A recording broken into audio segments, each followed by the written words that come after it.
Sénégal, bonjour. La réédition, la réédition des comptes au menu de l'actualité de Tribune Quotidienne ce matin, le journal du groupe des médias, en tout cas de renseigner que tout chemin sera désormais parsemé, parsemé de dick. Il s'agit de Demdick, de certaines personnalités de l'ancien régime au niveau de la division des investigations criminelles qui commence, même s'il est dit au commencement était la parole, retenons la une de Tribune Quotidienne, comprenez, ainsi démarre la chasse. En tout cas, le journal du groupe des médias, de nous livrer que l'ancien directeur de la LONASE, comprenez, Lat Diop Ngone Latir, convoqué à la DIC, bon, même s'il est dit, Yonou Diab Sorioul, retenons en tout cas, ce que nous livre le quotidien, comprenez, Lat Diop à la DIC, aujourd'hui, il convenait de retenir d'après le journal du groupe Avenir Communication que l'heure est à la reddition des comptes, tout compte fait, mode d'emploi, voilà le titre, qui barre la une du quotidien, le journal de communication, d'ajouter les liens entre l'OFNAC et le parquet financier. Qu'à cela détienne, l'évidence quotidienne, sans contour ni détour, de révéler à sa une réédition des comptes, le compte à rebours, lancé en guise de lancement avant la projection, du film. Il y a l'observateur L'Obs à la une du journal du groupe Futur Média. On peut lire réédition des comptes, les détails de l'audition de l'homme d'affaires Abdoulaye Sylla. Encore Abdoulaye Sylla. De quoi s'agit-il exactement? Abdoulaye Sylla a été bel et bien cuisiné au feu de bois, sommes-nous tentés de dire, au regard de ce que nous livre l'observateur L'Obs, le journal du groupe Futur Média, d'expliquer son face à face avec la DIC a duré 10 heures et apporté sur des lingots d'or, estimés à plusieurs milliards de francs CFA.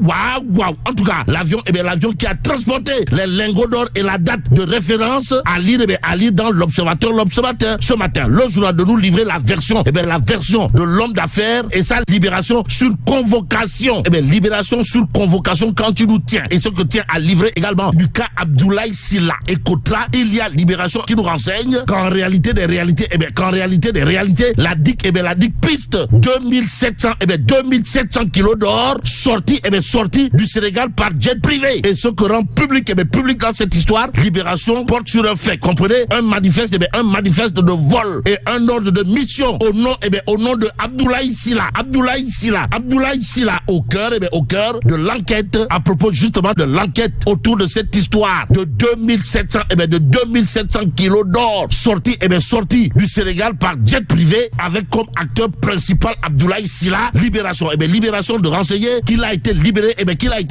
après audition et soupçonné d'être le transporteur.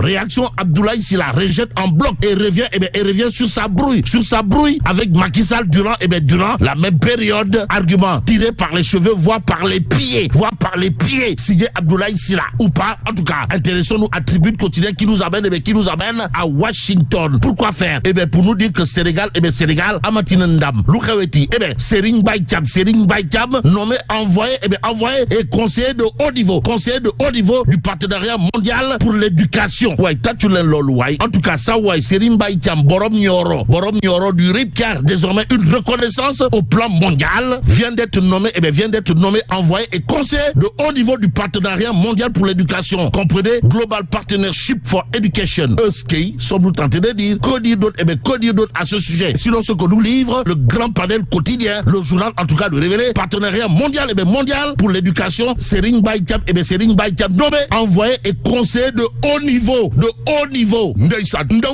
Sommes-nous tentés de dire, à vrai dire, c'est le Sénégal, via un de ses valeureux fils, qui est ainsi honoré, d'après cette fois, quotidien. Le journal, en tout cas, de noter, partenariat mondial pour le développement et l'éducation, Serigne Mbaye Thiam, nommé envoyé spécial. Que retenir d'autre autour de ce sujet? Sinon, Serigne Baïtiam Amna Barao. En attendant, restons avec l'I quotidien ce matin. Ce matin, le journal de nous renseigner, le chef de l'État, le chef de l'État à la 79e, âgé de l'autre, Diomaye Faye, attendu sur les questions de paix, de justice et entre autres sujets de l'heure. À l'heure actuelle, Walf Quotidien nous livre ces obstacles de l'unité de l'opposition. De quoi s'agit-il, Wai? Des questions d'ego, de double jeu et de représentativité. Renseigne en tout cas Walf Quotidien ce matin. L'autre journal qui s'intéresse à l'actualité du côté de l'opposition, c'est l'Info Quotidien. Le journal en tout cas de révéler dynamique unitaire en perspective des législatives. L'opposition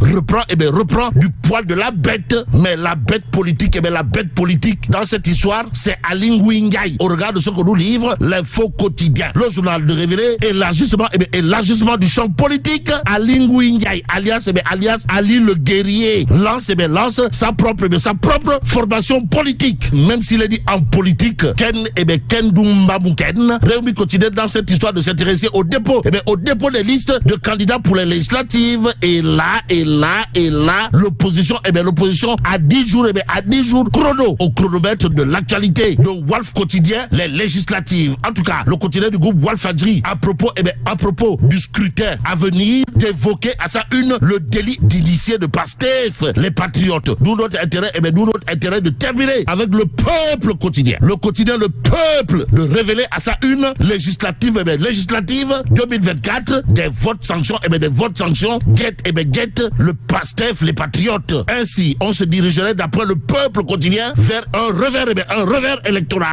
que va concéder Pastef, les patriotes, si on en croit aujourd'hui le peuple quotidien. Et là, mais là, tu dongue de Tchei Allah.